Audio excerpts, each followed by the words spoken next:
Sir నేను Narsapur depot, నేను డ్రైవర్ను.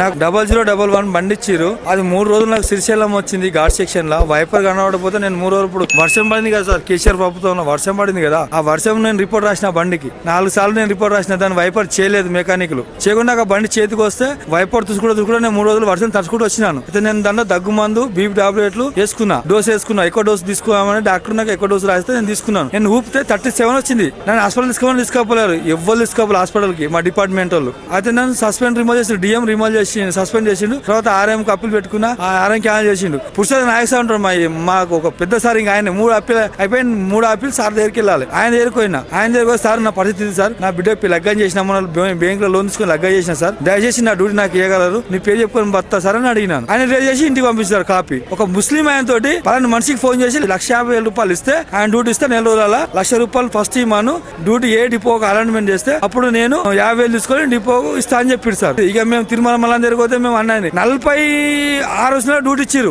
37 వచ్చినా డ్యూటీ ఇవ్వలేదు. ఇట్లా చాలా మంది కోల్పోయినాం సార్.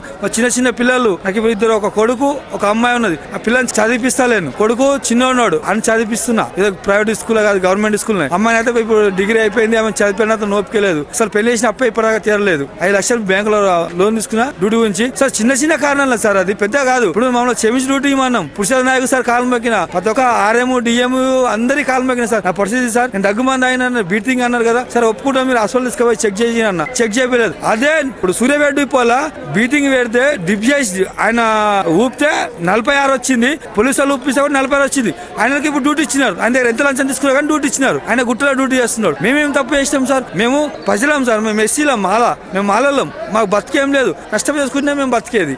నువ్వు డ్యూటీ చేయాలి. నువ్వు సస్పెండ్ రిమూవ్ చేసినావు, సరే నువ్వు తొలగించినావు. RM ఆఫీస్ పోతే RM ఆఫీస్ కూడా అసలు లోపలికి రానిస్తలేరు, కుక్కలు కొట్టినాడు కొట్టేస్తారు, బయటికి దొబ్బేస్తున్నారు. ఇంత ఘోరం ఉండదు సార్. నా ఉద్యోగం నాకు ఇస్తే నాకు సంతోషం సార్. నాకు చిన్న పిల్లలు, నా ఉద్యోగం నాకు ఇస్తే సంతోషం. ఒక అగ్రిమెంట్ బ్యాగ్ చేస్తావు, ఏం బ్యాగ్ చేసి నా ఉద్యోగం నాకు ఇస్తే నాది ఇప్పటిదాకా ఏ రీమార్క్ లేదు. ఈ బీటింగ్ లో రీమార్క్ వచ్చింది. సరే తప్పు జరిగింది, క్షమించి మీరు ఉద్యోగం ఇవ్వమంటున్నా సార్. నేను అంతే, నన్ను ఏం అడతలేను. మంచి తప్పు చేస్తాను నేను, నా తప్పేం కాదు కదా సార్, పెద్ద తప్పు కాదు కదా. అప్పుడే తీసుకుపోయి ఉంటే నేను హాస్పిటల్ తీసుకుపోతే మంది తాగిండా, లేదా ఆల్కహాల్ తాగిండా, లేదా దగ్గు మంది అయినా టాబ్లెట్స్ కూడా తెలిసిపోతుండే కదా సార్. మీరు తీసుకోపోక సస్పెండ్ రిమూవ్ చేసి పంపించేసారు. మా ఉద్యోగం మా ఇస్తే మా పిల్లలు దయ ఉంటుంది.